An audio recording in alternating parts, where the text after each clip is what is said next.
Hi everyone, welcome to another episode of our travel podcast, Where to Next.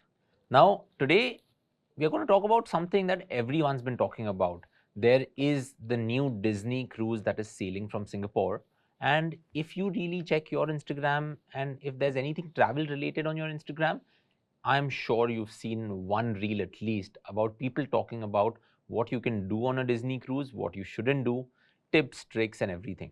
So, with cruises being the flavor of the season, we thought this episode should be dedicated to cruises. And let me tell you, cruises are super confusing. And that's why you can see us sitting here with two laptops because there are more than 1,000 activities you can do on a cruise. There are probably more than 50 types of rooms that exist on a cruise. And as you go deeper into finding out something about the cruise that you want to go on, you start getting confused. So we thought, let's pick Sunila's brain and find out some tips, find out some tricks, and everything that you need to know before you go on your cruise holiday. So Sunila, let me start by asking, which was the first ever cruise you went on? Neil, I started with cruising. I think I started with one of the best places to go cruising. It was a Caribbean cruise, the West Caribbean cruise. It was a 7 nights cruise, and it was just amazing. Like 7 nights on the cruise, the first ever cruise that I did. What made it even better that this was during the New Year's. Ah, okay. So I really enjoyed that. And this was from Miami in the Yes, US, Fort correct? Lauderdale, and then you do a round trip and you come back. So, for the longest time, cruising has been thought of as a type of holiday that you can do in the Americas or Europe. Of Yeah. course, from Singapore, we had Star Cruises, we had Genting now. Yeah. the Genting cruises. In India, we had many of the Cordelia cruises. But I was just researching about the Disney cruise this morning, and if you want to book a Disney cruise, you decide that okay, I want to go on a cruise, and then you start researching about the room that you want to stay in. Yeah.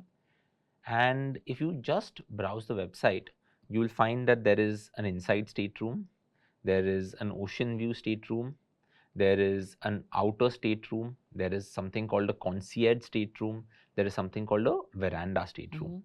Now, on the face of it, these are just 5 types of rooms. But as I dug deeper, the website tells you that in the inside stateroom, which means that there is no balcony, there is no window, there's just one hole that you can look out from. You have something that is a standard and a deluxe. Then if you look at the ocean view room, you have an ocean view room with a veranda, without a veranda. You have rooms on the upper deck which face inward, which means you're looking inside the atrium of the ship, right? Then you have something called the suite, but the suite comes with a concierge. And as you dig deeper, it starts getting confusing. So instead of talking about the cruise liners or the major cruise liners of the world, which would have been an apt start to the podcast, I would say let's talk about how accommodation or how do the rooms work on a cruise. So if someone is looking at the Disney cruise liner, what are some of the things that you would want them to be mindful of? Because here, it's not only about the price.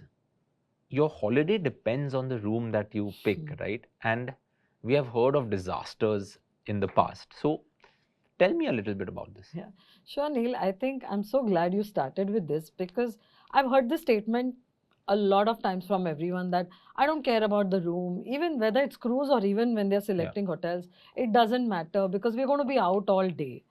This sounds good in theory, but when you actually are on your holiday and you enter the room and then you see maybe it has no view, maybe it's small, it's smaller than what you expected.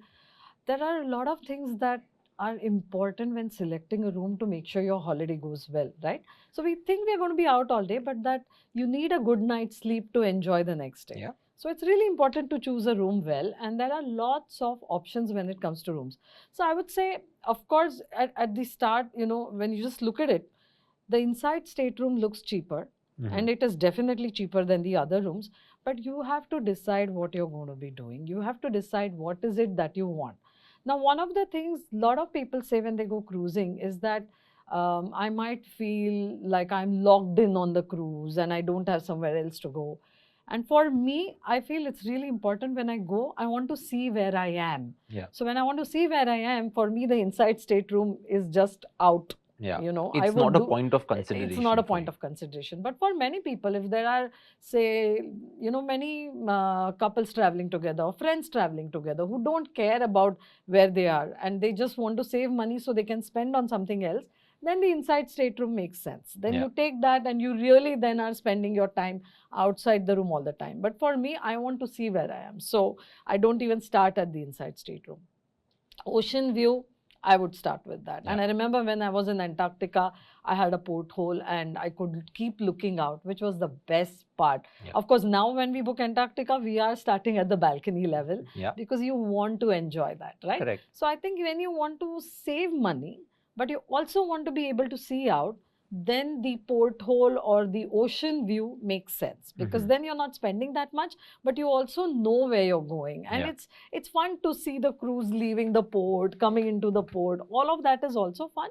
Plus, maybe you see some, you know, sea life when you're traveling, or you see other things when you're on the cruise, and it just brings in more light into the room. So definitely, ocean view is good. If you want some more space, you want to be out on the deck, or you enjoy a morning cup without having to go to the restaurant, you want to have your tea or something like that, then the balcony room is the best because it gives you that space to go out. Also, like anywhere else, the cruise cabins are going to be smaller than a hotel room, right? For the larger Usually, for the cruise larger liners, cruise liners. So having that balcony and being able to keep that window open will always give you that sense that the room is larger, and it just gives you more space. Yeah. Now, if you're a multi-generational family, you can also request for cabins which are interconnecting. Some of the cruise liners do have that option as well, right? Or you can choose a suite room, or you can, like, there are so many cruise liners with bigger rooms, suite rooms. So all of that you can just go on adding up to what you want. The concierge level is another level altogether. You will have a dedicated butler, and this is true of many other cruise liners as well. They will have different names for it, but it basically means there's a person at your beck and call. You just have to press a, you know, a bell, and they will bring you whatever you want. You don't have to go looking. They will plan your excursions. It's like your concierge just for you to plan your entire holiday on that ship. So say there are certain things to be booked and done, the concierge will do all of that. I think people often mistake, like if you look at the Disney cruises, right? The price bump from a deluxe ocean view stateroom with veranda or balcony to a regular or a room with a concierge is massive. And people often say that, you know, concierge rooms are only bigger rooms. But that's a misconception. Like you mentioned, they plan everything. And on a cruise, when there are 4,000, 5,000 people, I don't know whether you've come across it, but I'm sure anyone watching this would have come across different videos or write-ups where they say that these cruises can be crowded. People can be queuing up for the kids' play area to get into just lunch places. So the concierge, the butler service plans your entire itinerary, ensures that you don't have to queue up anywhere. And on these cruises, there are some exclusive areas, right? You want to have access to those areas. Otherwise, it can feel crowded. And that is where that one myth comes in, right? People say cruises are often crowded. Cruises may be crowded, but at the same time, if you plan it well, and if you spend, I would not say a little extra, if you spend extra, get this concierge and you'll probably have a better holiday. I would say if you can, you have the means to spend, then please have a look at that and then decide. You know, you should always weigh in that, yes, I can do this, because even for a lot of activities or, you know, other shows that are included on the cruise, there's going to be limited capacity. It's free, but it still needs to be booked. Especially the days that you are at high sea, when you're not landing somewhere, you have like the whole day free to enjoy the cruise because you want to enjoy the cruise. You're on the cruise with so much entertainment and other things. But like even if you want to have a massage, it needs to be booked. So when you have a concierge, they will plan this whole thing, they will book it for you. It does make a lot of sense. Another point to consider, Neil, is especially families with younger kids, right? So a lot of cruises, they give you kids go free. So on certain sailings, like say even MSC cruises, kids go free up to 17 years. Oh, nice. but third and fourth person sharing in the room. So you can have 2 kids free, but you have to be sharing the same room. But that can be the room is small. And So yeah. if you opt for a bigger room, it just makes it Yeah. so much better. So it'll ultimately be cheaper than taking 2 inside staterooms to go up a category, but get a bigger category and still the kids go free. They have to pay port charges, but it's a lot of discounts. So when you're going as a family and you have younger kids even, take a little higher room category and you'll be so much happier. So that port charges you mentioned, I'm going to put a pin in it and keep it on the side Sure. because that's going to be the next point. But okay, one thing is selecting the room, right? I've also heard that you should be mindful of which floor you are on. Yes. And whether you are at the front of the ship, the rear of the ship, or in the middle of the ship, right? How do you decide? Because when I go to a hotel, I know that I'm getting a deluxe room, but they don't tell me what it is. I've heard that cruises give you a room number. Is that true for all ships? Almost pretty much true for almost every ship, and I think that is a huge advantage of a cruise holiday, because very often you have people like, say, parents and children, but the children are adult children, and even when we've traveled together, we've tried to get rooms next to each other or interconnecting, and every hotel tells you, I can't give this to you now. I will only be able to confirm this when you check in. Which is like you're in this for a surprise. You get it, you don't get it. One of the advantages of cruises is that, think of it as limited room inventory, right? There are only so many rooms on the cruise. So they have to sell all of those.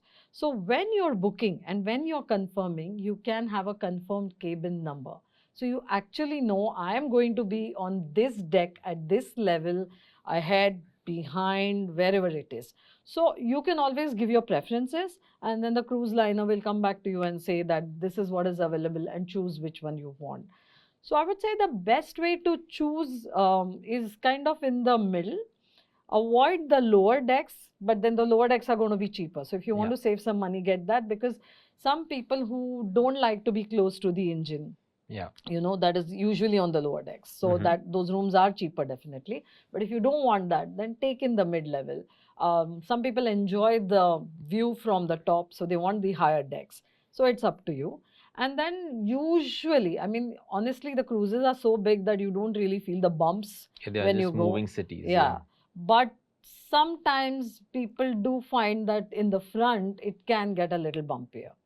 Now, I would say it depends on who's traveling. And again, multi-generational families or senior citizens, try and position close to the elevators so that you don't have to keep walking down the aisles in the cruises all the time. So the closer you are to the central area or the elevator, you walk less, right? So that happens. And then it again depends where you want to be, but you can definitely request. And once you confirm, you get a confirmed cabin number, you know exactly where you're staying. So that really works well for cruises. So Sunila, like a few years ago, one of my friends kind of experienced this where, we spoke about staterooms and the different kinds of rooms. And he was like, I've got this great deal on an ocean view room with a balcony and all that, which was multiple $100 cheaper than what the actual rate was. And then he went on the cruise and then came back. And then he was a little upset because he said that I didn't realize at the time of booking that this room was right above the club, the nightclub of the cruise. And then I didn't get good sleep, right? Because the base was just like going consistently. So have you heard of any such horror stories, and what would you tell people when they are booking that be mindful of these things?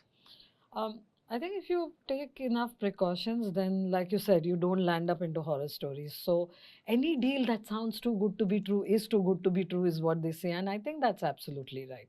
Of course, you can save some money if you book in advance. I think the best way to avoid all of these horror stories is really advance booking. Because if you book, we as Indians, we typically tend to plan late and book late. But cruises have limited inventory. People are booking from all around the world.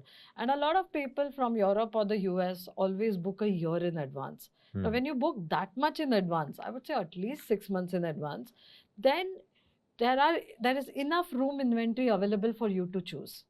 If you're going to book last minute, then you have to take what you get. You can't ask for a certain room or a deck or where you want it to be. But when you're booking in advance, then kind of avoid all of this. There have been cases where when you think inside stateroom is okay, but like you said, when the rooms are on the absolute inside with no window whatsoever. Yeah, And that when can be you're very going, and that claustrophobic. is very and the other thing is the bathrooms. So in the inside stateroom, the bathrooms would tend to be really small. Like typically on a cruise liner, the bathrooms are smaller than hotels, we know Yep. that. But in the inside stateroom, it's even smaller. And then when you go in there and you have taken it with maybe 2 kids with you, and then you don't know where to keep your luggage. So then your room becomes the place where the luggage is lying out and other thing. Because one of the biggest advantages of cruising, Neil, is that once you check in, you don't have to unpack and pack repeatedly till your cruise is over.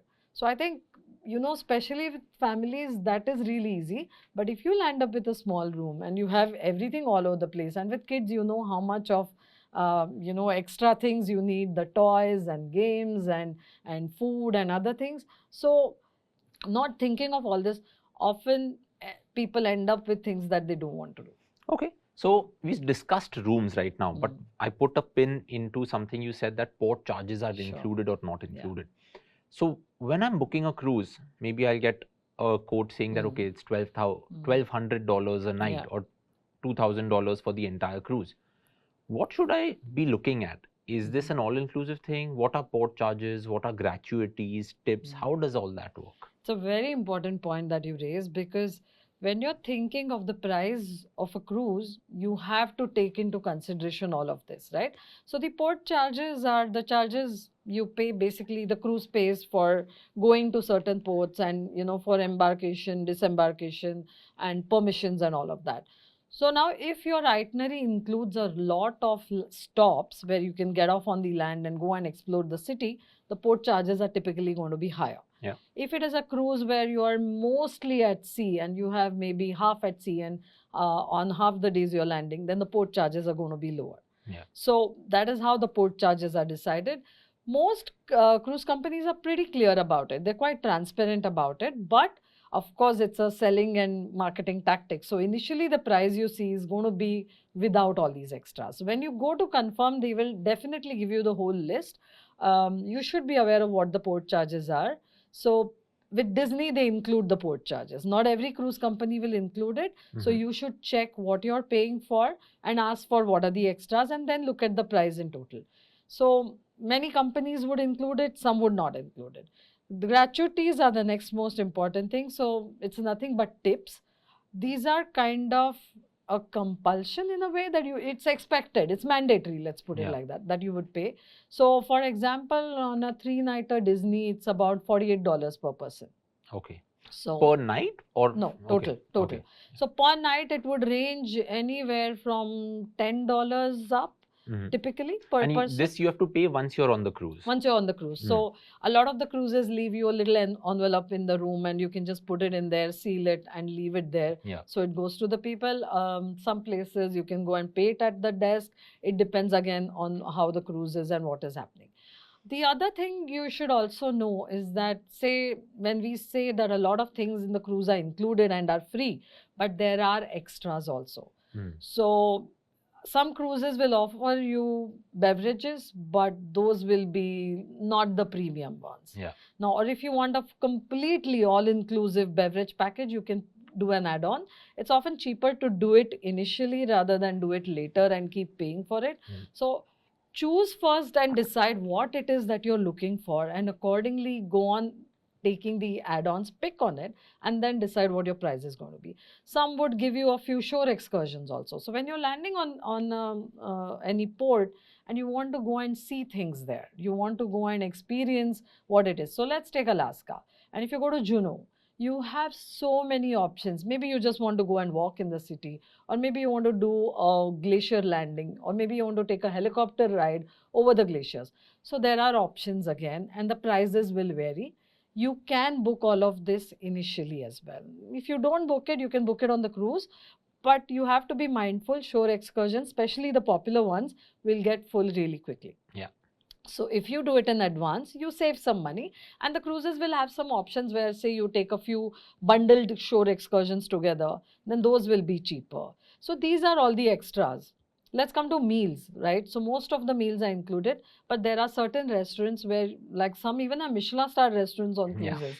So you can go in and have a meal for the price of the cruise that you've taken, Yeah. maybe $200 for a meal, and you've paid like 400 or 500 for the cruise. That's possible if you want to Yeah. do that as well. So those can be all the extras, but when you're paying, definitely look for the port charges and the gratuities and all these other extras that you can pay when you're there. Speaking of extras, I think once you book it, every cruise liner has its own app. So one Yeah. of the tips that I have read Mhm. everyone tell or everyone kind of mention is that download the app once you have booked.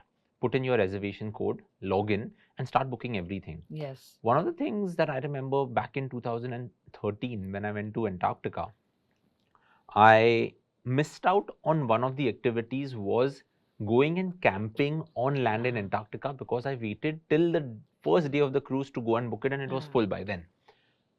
Wouldn't want anyone to be in that position. But today, if you look at modern cruises, again, coming back to Disney, there's a roller coaster. Yeah. There is like indoor skydiving complex. There is rock climbing there. There are kids clubs, all of these things. But most of these things require bookings. And if you wait for the first day, you'll be waiting in a long line. And I would not want you to do that.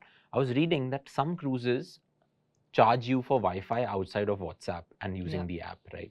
Now, imagine people want to not just use WhatsApp and just the app, right? People want to use Instagram, want to be connected. You want to probably work while you're on the cruise. So be mindful of that also. So many of these things add up, but you should kind of be mindful.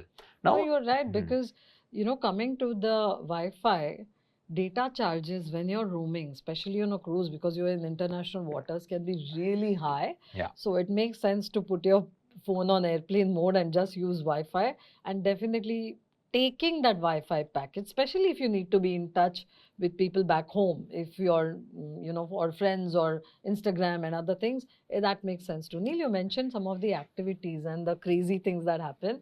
So I was just checking all these different cruises, right? And one of the largest cruises is the Icon of the Seas, yeah, the Royal Caribbean one. They have this absolutely crazy ride. It's called Crown's Edge. okay, And what happens is, think of it as bungee jumping or being strapped up. So you're strapped up completely and you're on that thing.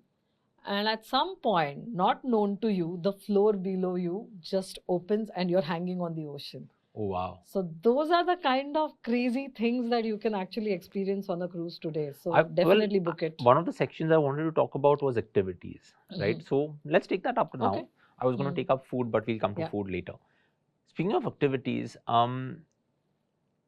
does that go into the consideration when you're picking a cruise? Because you mentioned the Icon of the Seas, there's Symphony of the Seas, there's the Genting, So many different something. liners. Yeah. Now, all of them don't have everything, right? Yes. So, how would you go picking a cruise? Like, say, if you were traveling by yourself, you would pick a cruise. You'll probably be traveling with Sarah, you'll probably pick a cruise.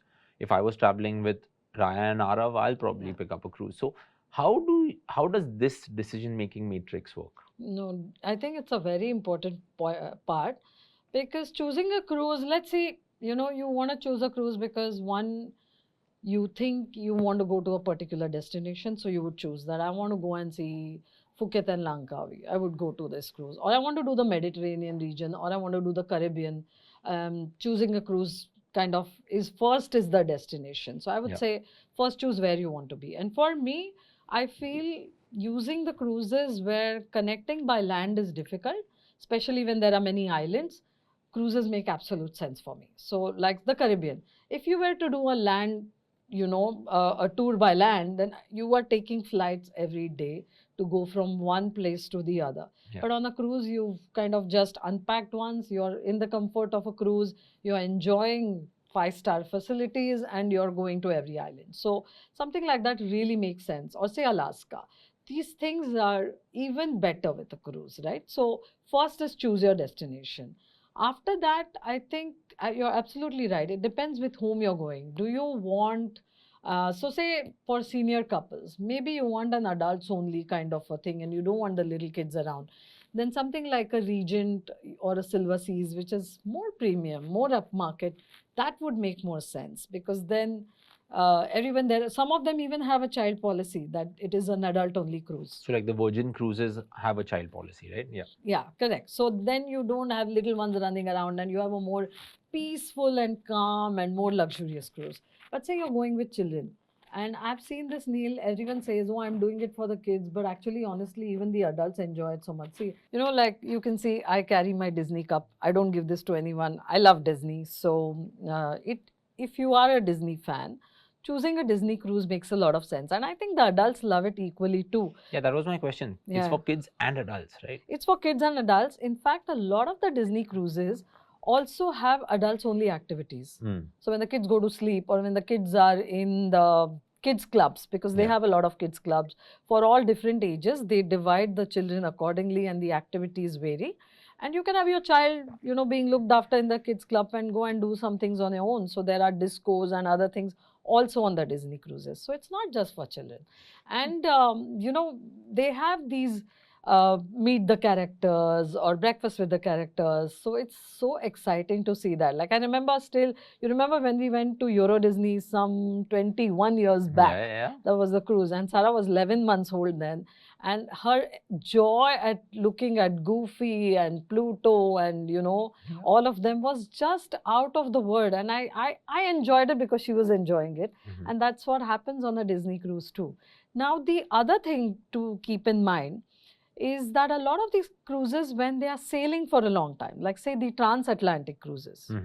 So these would be starting in London and reaching New York. So from Southampton to London, which means all 7 days you are at sea, right? So for those cruises, it's really important to make sure the entertainment is good, because you're going to be out at sea all the time. And they also have, like orchestras, shows, West End theatre shows, like really good quality, high-end shows that you would have to spend a lot of money, maybe in New York or London or even in Mumbai now, and book those tickets. Those are often included. And the same happens with all of the Disney cruises, other cruises, where there's a lot of shows, but all these things need to be booked. Now, say if the show is at a particular time and you haven't booked your other activities, and when you're on the cruise, and then you might get the timing where the two things are clashing. Overlapping. So then it makes sense to actually think of the activities, choose a cruise accordingly, whether you are looking more for thrill, more for action, more for relaxation, music, entertainment, magic shows, stand-up comedy.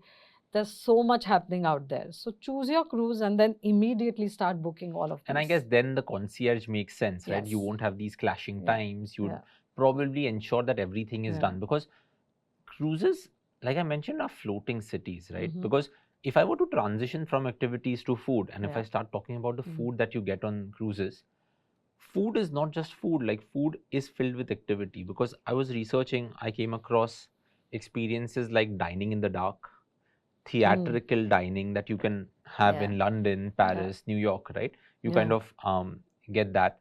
You have fresh seafood that is like super fresh. You have teppanyaki stations. On the Disney cruise, I think everyone talks about, you have 24/7 pizza and ice cream. That unlimited, is like unlimited ice cream. That unlimited was the pizza and highlight. Unlimited ice cream. Highlight of the cruise. I think when I went, Sarah was 4 years old, and she couldn't believe that you don't really have unlimited ice cream. But the thought that the ice cream is unlimited, I can go at any time and have my soft serve, just that is so freeing and so amazing. It just makes you feel good. And one of the cool things is that if you were to go to a particular place, right? Like let's say the next trip I'm doing is to Vietnam in August. I will have Vietnamese food, some French influenced Vietnamese food, and I'll keep having the Vietnamese coffee all the time. But that's what my experience will be. But when you're on a cruise, you will have destination specific cuisines, localized cuisines. Some as well. cruises will have 25 restaurants, so you can try something new every single day. But the best part is that you'll also have very different experiences. Like I read somewhere that there is an ice bar where there's just a bar and you have to sit on ice, as we have in Scandinavia. So that exists. There is something where you're in a jungle bar. There is something where there is the blindfold and you have to eat. So all of these experiences kind of come together on a cruise and they are more accessible to you. And I guess that's how it's done.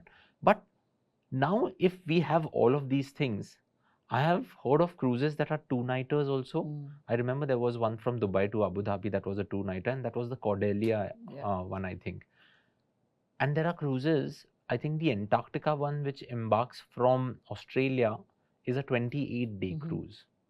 How do you decide how long I want to be on a cruise, and what are some of the long or interesting cruise journeys that you... There's a 109 days cruise Where- also, Neil. Where is that? This is a world cruise. Okay. Cunard runs it. Uh-huh. So from 2-3, I think the shortest probably is a 2-night or even 1 day just at high seas and back. Yeah. And then you have those, what we use on our Scandinavia cruises. They are more like ferries, but they are like an introduction to cruising, I would say. Okay. Like the DFDS cruises or Okay. those which go from one city to the other. So from Stockholm to Oslo or, connecting on to Helsinki.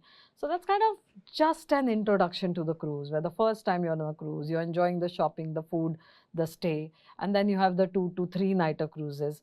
And then you have the world cruises. So I think a good way to look at it is a short cruise, say duration 3 to 4 nights, which is a great way to add it to an existing itinerary. Or to not just do the cruise. Of course, if you're looking for a short holiday, do the cruise and you're out. But say you take the Disney cruise from Singapore, you can add on 3 nights in the city and have a beautiful 7-day holiday. So you're not just seeing the city, but you're also doing other things. Now, even if you take Cordelia, they actually have cruises that go from Chennai to Phuket and, beyond. So you can actually combine, get off at the last port, do Bangkok, add on other things. So have a cruise to Thailand with all of that. After that, let's look at the 7-nighter, typically a 7-night, 6-night or an 8-nighter cruise, which I think is the golden spot. And it's a great way to enjoy the cruise because by the second day, you're actually getting used to the cruise. Yeah. And typically in a 7-nighter cruise, you'd probably have 2 nights at sea and the rest of the days you're landing on the port. Now, you mentioned about food, Neil, and I want to go back there for a minute. I think one of the other things I really enjoyed about cruising was not just the food on board, but when you land, the opportunity to go and experience the local food as well. Yeah. So that's something I would definitely recommend everyone, because even though the food is great on the cruise, after the 3rd, 4th day, you may feel like I want to change, right? You want a simple change in just the atmosphere or the way you're eating. And I remember in Mexico, going out and we rented a Jeep and we went out and we were sitting by the ocean. And then we got the tacos, like really local restaurant with some, those are not the typical tacos or the nachos that you see here. They were like authentic Mexican food. And it was so nice to just sit there and be able to enjoy that. Now, if I had to do maybe a land journey there, it would have costed me so much more to reach there. Yeah. But with the shore excursions, also try the local food. Because speaking of shore excursions, I would say that shore excursions are amazing until you think the cruise is going to wait for you. Yes. So if they've told you 5 p.m., be there at 4:30, right? Because again, I've heard of many horror stories where people have missed it. But once you miss it, you miss it. Your stuff is on the cruise. You probably have your wallet, maybe your passport, but that's it. And then you have to... No, this has happened. And we've had to have people then take a flight and go to the next port and join the cruise again. So it can happen. Typically, when tour companies like us would book, then of course the onus is on us. You make sure that people come back, or you choose the excursions accordingly.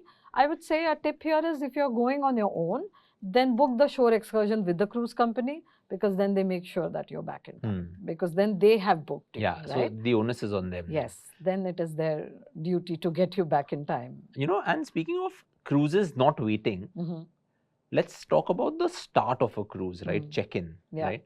If a cruise is leaving at 5, you can't get there at 4:30 because check-in takes longer.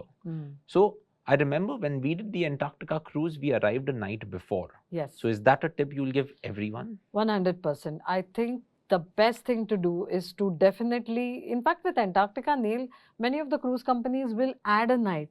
Yeah. So they make sure that you reach there before the cruise is to depart. Because today, I mean, with this so much, everything is so dynamic that there is a flight delay, there's a flight cancellation, anything can happen. And if you're late by even a day and you don't want to miss your cruise, especially with expedition cruises like Antarctica or the Arctic, because there's no other way of reaching the next place. Yeah, it's gone. So your 12-day holiday is gone. How will you reach the next port? Yeah. So definitely, if not one, at 2 nights in. And I would say when you're combining a cruise with a land package, put the cruise towards the end. Don't position it at the start of the holiday. Why is that? One, because you want to make sure you've already reached that place. Yeah, okay, that's one on point. land you can. Two, you kind of tend to relax on a cruise. Now, after doing the cruise, you don't want to get down and get into a coach and get into a bus and get into a car and then drive along and then pack and unpack and pack and unpack. So a lot of, cruises are more relaxing. They're more stress-free. So do your land portion first, preferably. Of course, sometimes the other way around also works. But for me, I would put it towards the end because then I can relax, get off. And it's often fastest and easier because the number of nights that you need is often less, because most cruises will arrive at a port in the morning. So you can choose flights out from the city by afternoon or evening. So you don't have to book in an extra night. Yeah. Typically, when you're arriving, then you must take in, like if you're starting with a cruise, you have to have a night before. So that's how it works. So I think that would make a lot of sense to, kind of position it later or come in one day prior. That works. Coming back to the longer cruises, we mentioned the 7-nighters. Then, of course, you have the 14-nighters, 15-nighters, and then you have something called the world cruises. So I was quite surprised to see that even Cordelia has a cruise from Mumbai to Sydney. When is that? 34 days. It starts in July. Okay. And for 34 days, so you start from Mumbai, go to Goa, Cochin, and then I think you go through Thailand, Indonesia, and finally you reach through Queensland, and then you reach Sydney. That's a long cruise. Very long cruise for 34 days. I think it's about 9 to 10 lakhs per person. But 1 month, if you see per day price, it actually works out really good. Wow. And then Cunard has a 109-day world cruise, which goes all around the world. So it starts from Southampton, goes to the US, goes to South America, into Africa, from Africa into Asia, and then to Australia, and back to, it crosses the international date line. So you can actually have you that. go back a day. Yeah, and then come back to Southampton. 109 days, can you imagine? But I'm sure you could do parts of Yes, it, right? you can. Yeah. But speaking of 109 But it's more expensive always when you choose a part of the cruise. Oh, yeah? Because typically it's more expensive. Of course, for a 109-day, maybe it is much better. But say if you're on a 7-nighter cruise, there's going to be very few people who, like say you use it for 3 nights, but who's going to come in at that port? So that if that cabin is going to, not be filled in, then they will charge you a premium for that. Speaking of cruise liners, they also have frequent cruiser programs, right? Like frequent flyer programs. And many of these cruise liners, Royal Caribbean, MSC, everyone has that. And if you really like cruises, you should kind of sign up to those, because once you get diamond or platinum status on that, then the cruise is like, you are treated like royalty on those cruises. I have a friend whose parents, friend from Australia, parents are platinum on the Royal Caribbean. So every time they go on a cruise, they are like, oh, Mr. and Mrs. Narramore, you're here. Don't worry about booking anything. We've got you front row seats here. But to do that, you need to do a lot of sailings. And so if you really like cruises, you could do that. I wanted to talk about, we've spoken about these floating cities all this episode, right? The last 30 minutes have been about that. But there is something called river cruises that has started like picking up. This could be river cruising in the Nile in Egypt. It could be on the Yangtze River in China. India has many river cruises. We have done an episode 4 years ago on river cruising. So we'll probably put that in the description of this episode. But what is river cruising and how is it different from these cruises that we spoke about? And Europe as well. Yeah, Europe has a lot of them. I think it's a good point to actually look at cruising in general. If you think of cruising, there can be different options. And to put it very simply, you have the ocean cruises, which are the ones we've been speaking about. It could be the Mediterranean region, it could be Caribbean region, it could be Asia, the US, Bahamas, Alaska cruises, all of that.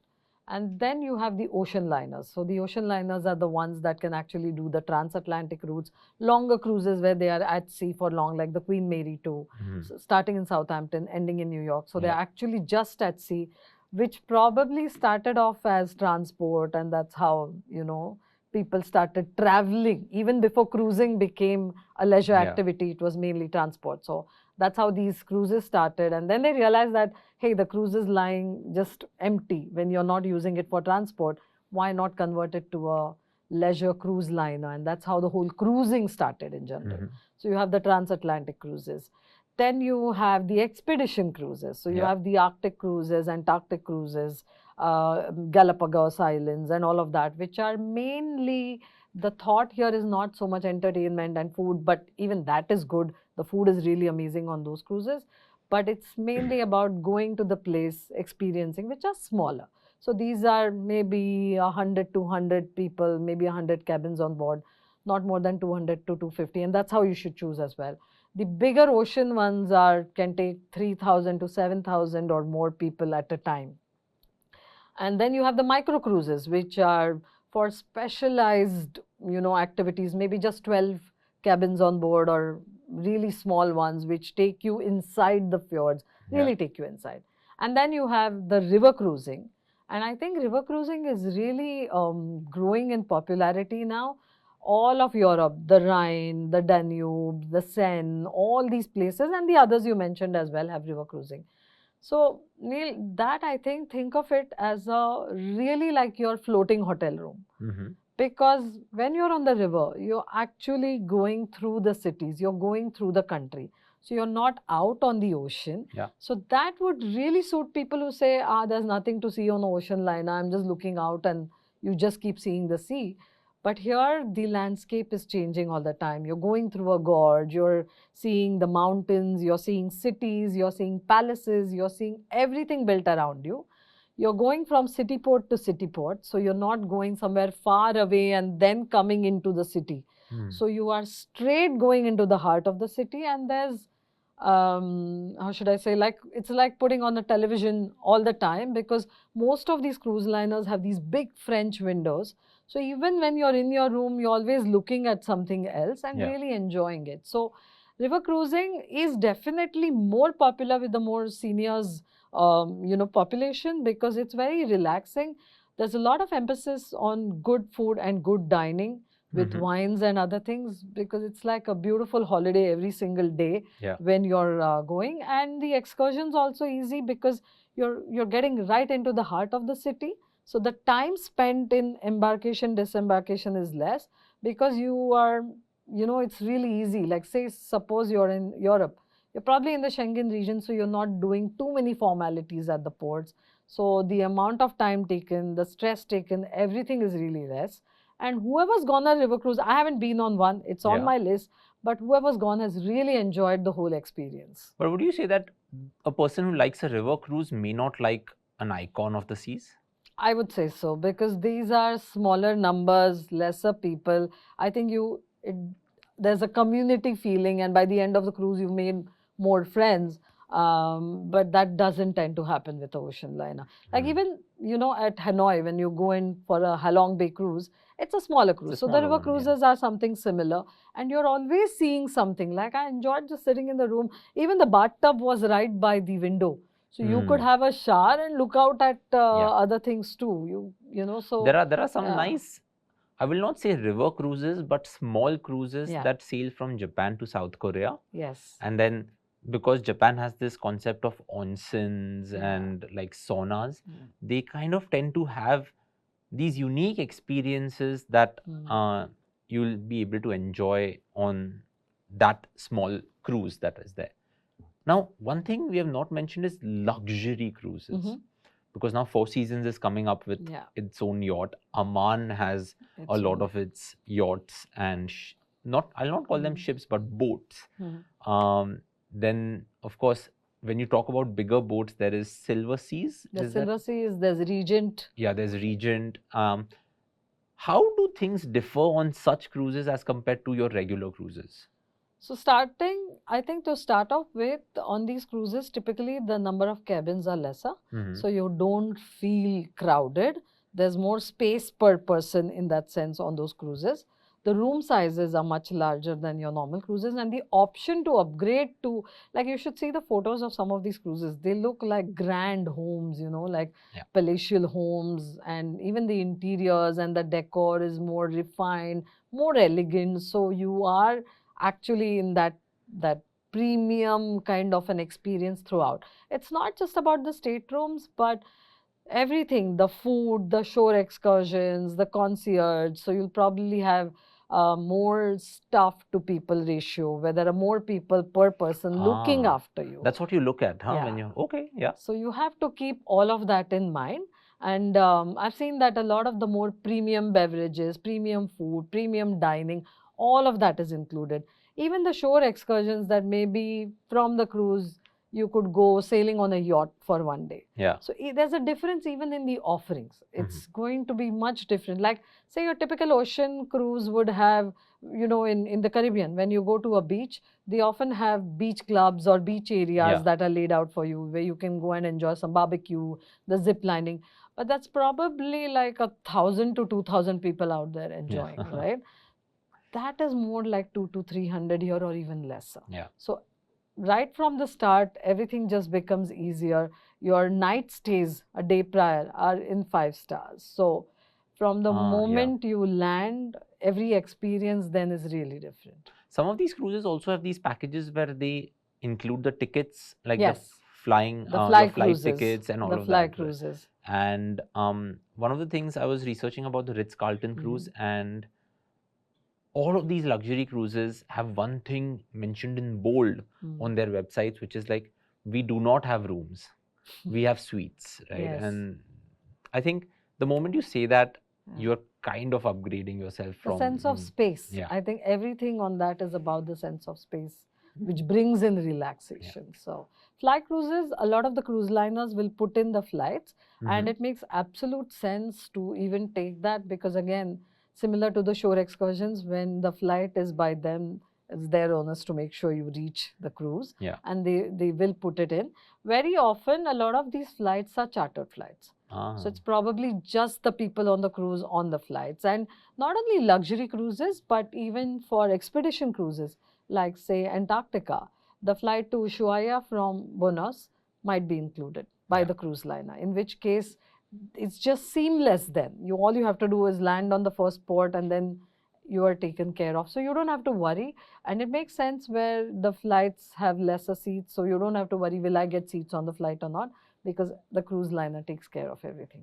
Awesome. I guess, Sunila, we've discussed a lot of things, different aspects on cruising. I'm sure we've not covered everything. Yes. But do you think we've missed anything? No, I think we've kind of touched upon a lot of things. I just want to, kind of add a few things where the cruise makes absolute sense. So, or where you should really look at cruises. Yeah. You mentioned all the fine dining and all the wonderful different kinds of dining that you can experience on cruise. We mentioned the entertainment and the other things. So I think a cruise really makes sense when you have a large family gathering, or if you're celebrating a milestone birthday or an anniversary, and you don't want to be bothered about too much logistics, about even a destination wedding for that matter, taking people and going somewhere, because all you have to do is book the cruise and everything's taken care of, right? So celebrating something, celebrations on cruises really make a lot of sense. It makes also, it's really nice when there are multi-generational families, because there's something for everybody. From the youngest one to the oldest one, there is something for everyone. Movie screenings, shows, interactive things, games, food. So even the choice of every aspect of your holiday, that's what you look for in a holiday: food, entertainment, shows, sightseeing. Everything is taken care of for all age groups. So I think, even for multi-generational families, it is good. When I went for a New Year's cruise, I realized, Neil, that it was the best thing I did. Because where do you celebrate New Year's? How would you celebrate a New Year's? That's always a question that I'll have. You'll have a question, and you would think, should I go out? But if I go out, this place is going to be crowded. If I go there to a restaurant, oh, it'll get crowded, and then I have to find my way back home or drive myself or enjoy a drink and then again worry about driving, right? But on the cruise, you have limited inventory. You have a fixed number of cabins. So there's no way more people are going to be added on. So enjoying that New Year's at cruise on the sea, and they have celebrations, they have fireworks, other things, and you can stay out for as long as you want. You don't have to worry about anything. Just find your way back to your cabin. That's it. Yeah. So I think for these special days, New Year's, Christmas, it's nice to be on a cruise because then you're within that space and you know what it is. In fact, I was just reading that one of the, which I never thought of, one of the more popular cruises now is a cherry blossom cruise to Japan. You mentioned Japan. I've not heard of a cherry blossom cruise. It's just that the cruise is during that time. And you mentioned the cruises from Japan to Korea and all of that. So now, what is the number one problem in Japan during cherry blossom is getting a hotel room. Yeah. So when you can't get that and you're on the cruise, get off, enjoy the port, enjoy the cherry blossoms and everything, get back on your cruise again. So these are some things, another thing that comes to mind is Northern Lights, right? Like when you're in Scandinavia and you're in Tromsø or Bodo or other things, a lot of people want to enjoy it but can't take the winter. They can't take the cold. Yeah. Now, when you're on this specialized cruise and you're doing all the ports, number one, you are more days at sea or you're more number of days, you're spending more days in the Arctic region. So the chances to see the Northern Lights are already higher because you're maybe 6-7 nights out there. Plus you're getting off at every port, so you're able to see smaller, different cities on the way. And when you're on the ocean and it's darker, then there's no light pollution and the chances to see the Northern Light again go up.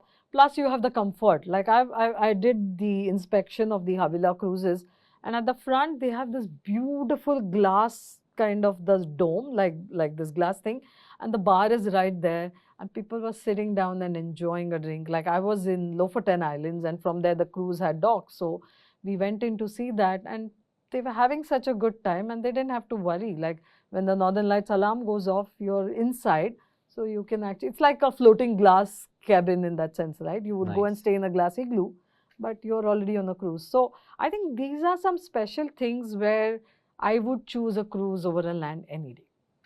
Awesome. I think let's end the episode on that. And I would just like to add one more thing, that if someone is checking in, right, you mentioned add-ons and upgrades, and probably I didn't mention it earlier, but it just struck me because I keep seeing these videos of people checking in and just waiting in line.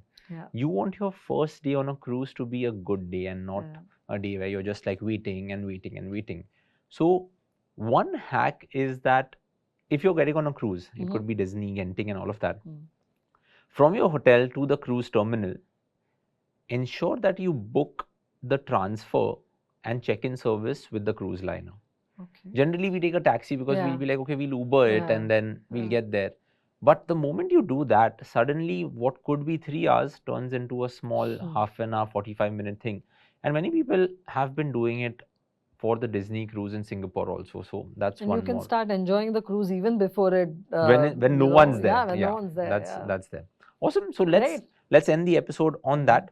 So guys, this was Cruising on our travel podcast, Where to Next. I'm sure we missed out on many things. If you have any tips, tricks or travel hacks when it comes to cruising, please let us know in the comments below, and we'll keep coming to you with such fun travel related episodes. Until next time, see you and keep celebrating life. Bye-bye.